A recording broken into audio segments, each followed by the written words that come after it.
Hello YouTube, today I'm going to be showing you how to actually fix or how to discover the problem within when you get a blue screen of death or experience any starting up problems or booting up problems. The common problem with when a computer doesn't boot up or gets any blue screens are hardware problems, especially crash dump errors or crash dump files being created. This is when necessarily there is capacitors blown within the motherboard. Now if we come onto here, we can see down here, this is my old computer by the way, there is about 3 or 4 capacitors here that have been blown. Now they have just, I mean, they say it's blown because, I mean, there's they're kind of on, like normally a capacitor would be flat on the top. Now this is the first check you should do if you get any problems like any crash dump files being created, any blue screens which is associated with the crash dump. You will get a blue screen of death when you get the crash dump file being created, and especially when your computer screen does not start up, or if you get boot up problems, if you can't get past the boot up sector menu, then that could be a problem with the motherboard, and it's unlikely that it's going to be any. I'm going to show you a couple of things in a minute. It's unlikely to be anything to do with it's unlikely to do with any kind of other hardware faults. Sorry, I get kind of carried away there. We don't actually need this in here at the moment. Now, I'm going to show you a couple of things that you can do to try and sort these problems out. Now, as you can see here, we've got the RAM. The section of component, what you can see is the RAM. Now, here is the RAM here. What you first want to do, if you get any problems such as the computer starting up, it boots up it boots up kinda, you hear all the noises and stuff, and then you don't see anything on the screen. If the screen stays blank, what you should do is just remove the RAM chip, just by simply pushing down that, taking out the RAM chip, and maybe even giving the terminals a kind of wipe with a cloth or something. I'm not going to do that just now because obviously this computer is bust because there is obviously capacitors that are blown on the other side, as I just shown you. Now what you're going to do is take out all these RAM chips and you're going to remove them all and give them all the wee terminals a wipe. As I've shown you there, I'll just show you that again.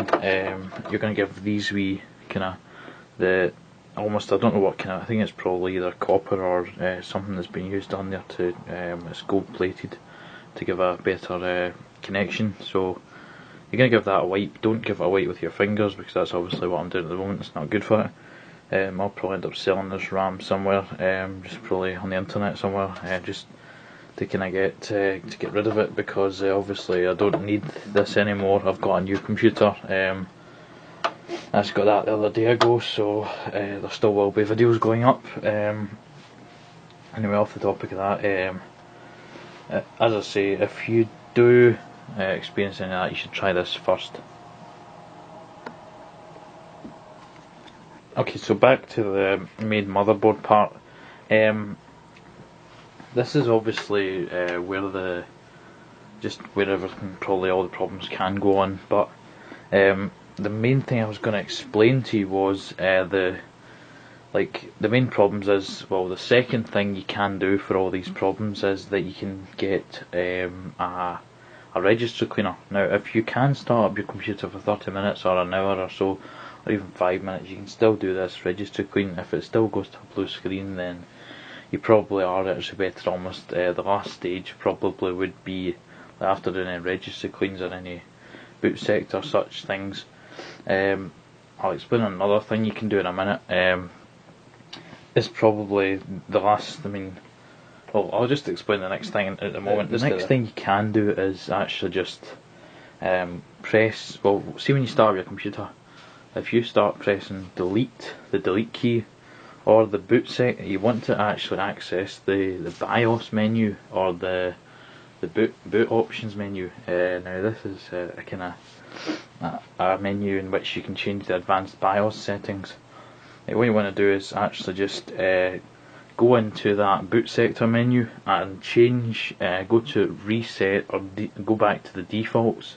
There should be a reset to defaults menu availability. Basically, the last thing I'm going to explain to you is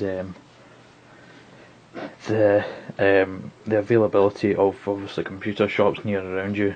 That would probably be a problem. They will check for the capacitors at first. That's what the person did of mine, and they found the capacitors were blowing, and that's where I got the experience from. So basically what you're going to do is either take it to a computer store or just go out and buy a new computer, because it might be even more worth it, because it's going to cost you about loads of money to probably get it fixed in the first place.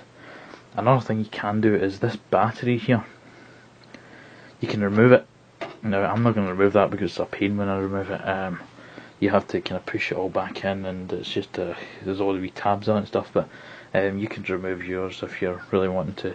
That's actually to reset the, I think it's CMOS, CMOS. It's basically, I don't actually know what CMOS is. It's I think it's something to do with the boot sector. So that will reset that, and hopefully it'll work after that. But there's many things you can try to get your computer restarted and such, and get it working again.